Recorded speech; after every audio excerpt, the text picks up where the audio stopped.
I just wanted to mention one other thing, and that is for folks that have rotatable directional antennas like rotatable loops, whether they be mag loops or just regular loops. And if you've ever been curious about how accurate the loop lobes are, you need to be able to see your loop in action as you rotate around.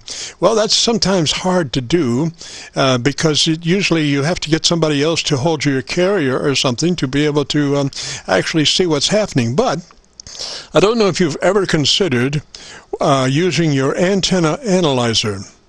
Now, what's happening there in your antenna analyzer, you have a half a watt to a 1 watt actual transmitter inside your antenna analyzer.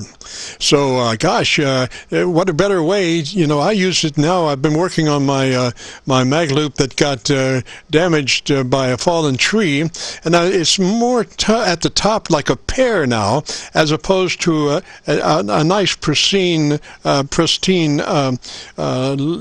round loop like it was. So I was just curious if that affected the directionality of the loop, and particularly this is a large loop. It's a 10-foot diameter loop. So sometimes when you start a large loop as the frequency as the loop size approaches the operating frequency, it becomes less predictable as far as its radiation patterns.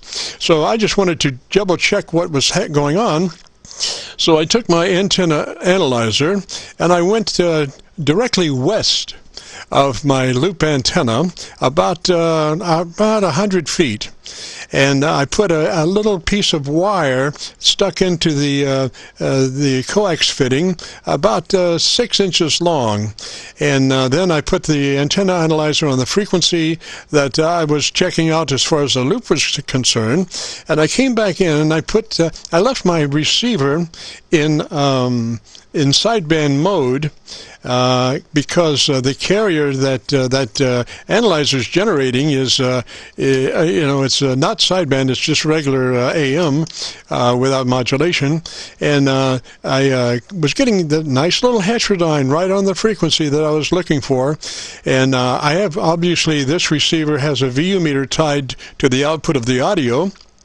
So I brought my audio level up and got 0 level on my meter, and then started rotating my loop, and I could see as it turned around, I could see the level get less and drop on the meter, and I could hear it drop on the meter, and I was getting about 12 dB of plus and minus. At the null points, it was 12 dB down from 0 level, and as I brought it back around to its proper phase position, my level came back up to 0 level. So you don't have to be a mile away or anything to be able to accurately find out what's happening on a loop antenna, because you're just talking about a radiation pattern on a dumb loop, and it's going to be true. Probably you could work, you could sample that loop as close as 10 feet away, but I had 100 feet away, and obviously you can vary the analyzer's signal strength by how much wire you use on the output of the coax fitting on the analyzer. If you need more signal, you add a couple of feet more wire, and like that. But just passing along a way to be able to double check your radiation lobes on loop antennas by using your antenna analyzer.